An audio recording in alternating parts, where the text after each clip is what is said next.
scream bravo. Also, if you didn't know, this is called the show. Hi everybody, it's Paul from Gauntlet Comix. Welcome to a very special episode of Hulkverine Devil Fever. Today we're going to be covering Marvel's number 3. And I'm doing this because recently I was watching some video from the Norman Rockwell Museum, and they did a special like a year or two ago about Alex Ross. It was really good, and that got me watching some other videos about Alex. You get in that vortex, which led me to go back and read this classic book again. And I was like, you know what? My subscribers will love this. I was geeking out, and I'm hoping I can geek you out too. So let's go ahead and get the fever going. So first off, we start out with this beautiful book. We have a lucite cover. I might have said that wrong, or lucitate cover. I am a big sucker for gimmick covers, but look at this on the back. But with that being said, I can tell you that this book did not need a gimmick. I mean, it's all painted. It's hand painted by Alex. The story is amazing. So let's just start with this cover. So as you see, a lucite cover. Look at this. Already, he sets the tone. I mean, come on. That's crazy. Look at the reflection of New York City and the Silver Surfer's head. Human Torch reflection. Later on, I'm going to leave the link to one of Alex's conversations about Marvels and how he came about to it. Very interesting, but basically he wanted to show everybody a different way of looking at comic books by doing it painted, by painting the illustrations. So look at this. So if you don't know, Marvels is told in the first story according to basically a photojournalist, and it starts back in the golden age, like I think the 40s, and takes it right up until the 80s. So here we go. This is Marvel's Book 3, Judgment Day. Writer, Kurt Busiek. Artist, Alex Ross. Your letterers are Starkings with John Gauchel. And your editor is Marcus McLaurin. And of course, Spencer Lamb, assistant editor. Tom DeFalco, editor-in-chief. Cover design and logo, Joe Kaufman. Interior design, Comic Craft. So let's just go ahead and take a quick look at this. So this came out March 1994. Another thing I like is how it was designed. It's a thicker cover. A little bit harder to make it go down in value unless you tear off the lucitite. But I've tended to keep this in good shape, of course. But the fact that these pages are thick and the cover's thick has really helped a lot. So let's go back. So yeah, it was published March 1994. And from what I understand, this was, I can't remember what it was, a signature series that Marvel was doing.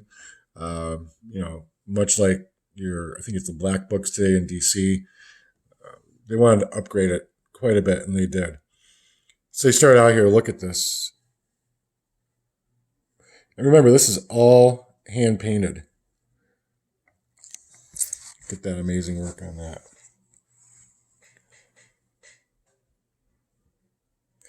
Alex has often been called the Norman Rockwell of today. He's definitely the Norman Rockwell for our industry, for the comics industry. But, I mean, just really. Remember, this is 1994. He's bringing a really neat way of showing comics by doing this. Love the panel layout, too. Now, this is all in the first person. And basically what's happening is there's been some backlash against Tony Stark, against the Avengers. Everybody's hating on him, of course. We all know this is how this happens. And instead of giving you the comic book view. They're walking through what the people in the street are talking about. You have Jonah Jameson, wanting to expose Tony Stark as a fake. This photojournalist is going on the journey, and he's seeing this all and reporting on it to us. So much kudos for the lettering. Look at that. This gentleman knows how to emphasize where needed. You'll see it later on too. So going through, person's talking about Judgment Day. They only knew. Listening to the radio. Look at that. There's the Avengers.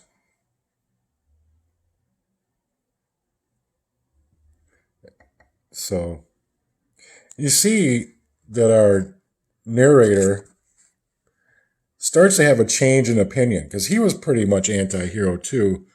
But you see through this book how he progresses. Here's Spider-Man, all the wonderful press on these guys. Look at that. I love this too. How he shows him in his dark room. Great use of color on that with the red. Several crowd scenes. Look at the details on those. Alex could have taken the easy route and just, painted it a lot easier, but he went into detail. And look at this.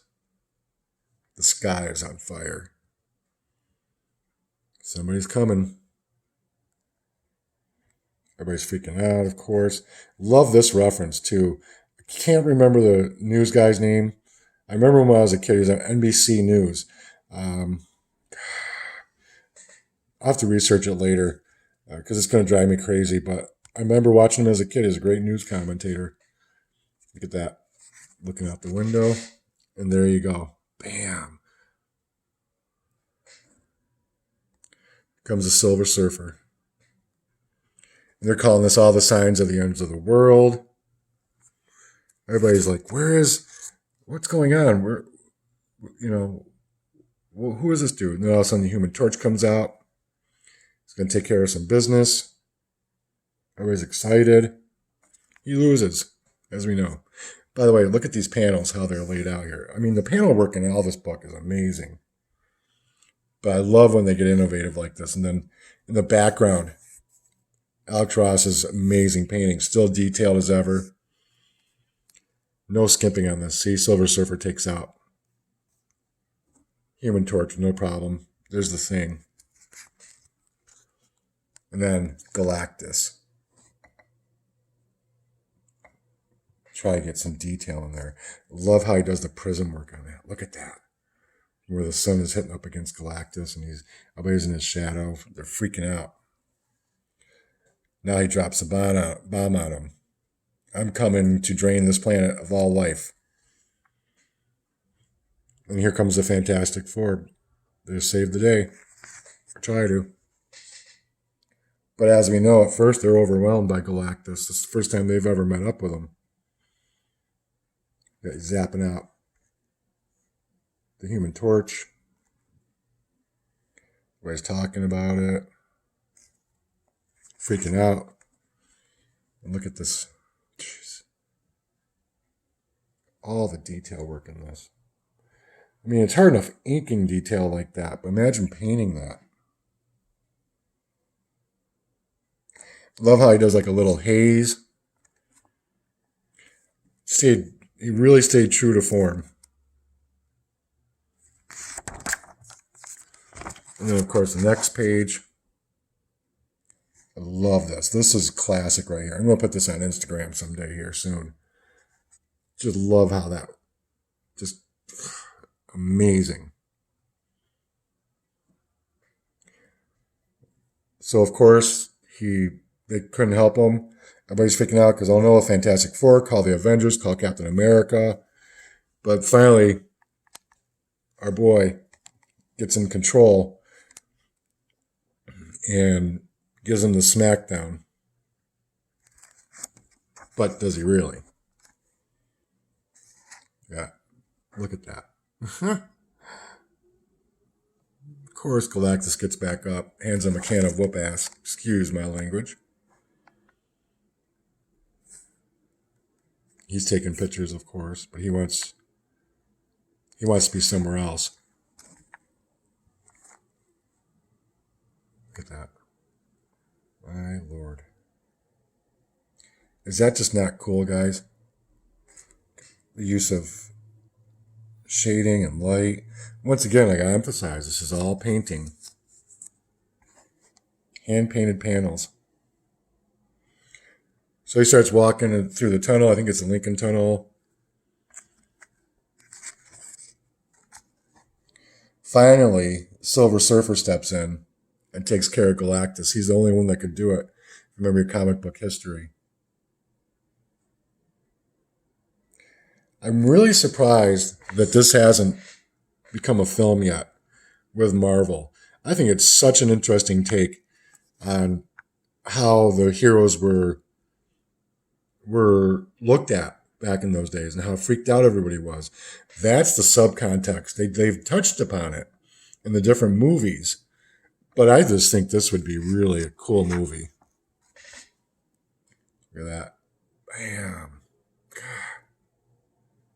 That is just so amazing.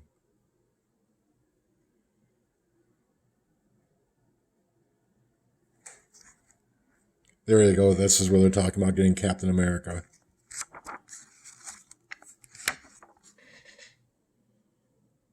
But even Silver Surfer has a hard time keeping Galactus down. We know that too from our comic book history. Everybody's shut in. There's been looting, by the way. Oh yeah, and look at this. Look at that. Just great design work on this. There's a splash page for you. I would love to own the artwork for this.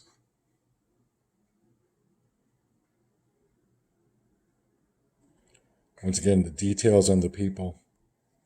Great perspective on this, of course. Where he was going was home. He wanted to be with his family if this was the end of the world. And then they cover Reed taking care of the problem with Galactus. My comic book history is horrible. Can't remember what this device was, but God, help me out, guys, in the comments, will you? I feel like a dork. Can't even remember. I know it, but I just can't remember. And I love how he goes from black to white to represent the TV. Now they announce it's over. He's feeling good. Goes through how nobody even gave him a, look at. They should name bridges and mountains after them. Invite them to dinner at the White House. At least I would have expected it. Nope. Publisher calls Galactus a hoax by J. Jonah Jameson. Isn't that just crazy? And there's the thing going through back alleys scaring people.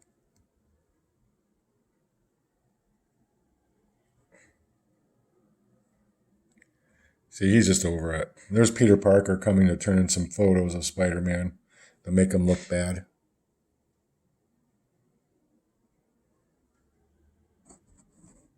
Okay. And see, here we go for sure that he is like over it. Everybody talking bad. Now there's unbiased journalism in action for you. If I were Spider-Man, I'd beat the stuffing out of the little weasel. See, he's done with it. He's over it.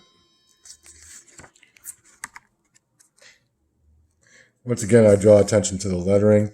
I sort of lost track of it. I wanted to show you guys some of this, but look at this, how he highlights in the red. Just some really great lettering going on. Now he's got to go to Washington because the X-Men are fighting Nefaria. Everybody's starting to take it out on the mutants and the Avengers. He's had it. Look at this. You people, what do you need the world to actually end? Are you so busy digging for garbage you can't admit to yourselves that you're grateful? Look up. Why don't you look up for once in your lives? Then the end of book 3. Good stuff there. So once again, look at that lettering. He's pissed at this point. I want to go back. Where was that other part? Oh, yeah. And then for the TV, the balloons are gray, like the black and white. There was some other part I wanted to show you guys. Like I said, I lost emphasis on that. Oh, yeah. People singing. And we're sort of used to that. But the lettering in this just matches up. Everything about this book to me is perfect. The writing, of course, the artwork. Oh, yeah. See? The Thing. It's entertaining, and it tells you a story that you just haven't seen in comic books up to 1994. The first person account. See, this is what I'm talking about. Look at that. Is that not cool or what? So, yeah, some amazing stuff. And as I said, back here is Lucite as well.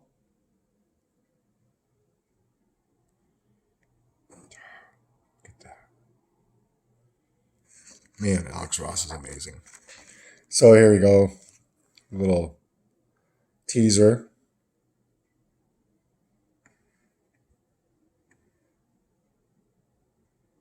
You're on your lunch hour and news comes over the radio. A gigantic armored figure has appeared on the Baxter building and announced he's going to destroy the world. The Fantastic Four have battled him and lost. What do you do now? Marvel's experience the Marvel Universe from a whole new perspective. Yours. So yeah, this to me is one of the best books ever. I have the next one in line. I picked this one just because it's one of my, this is what initially grabbed me and drew me into Marvels.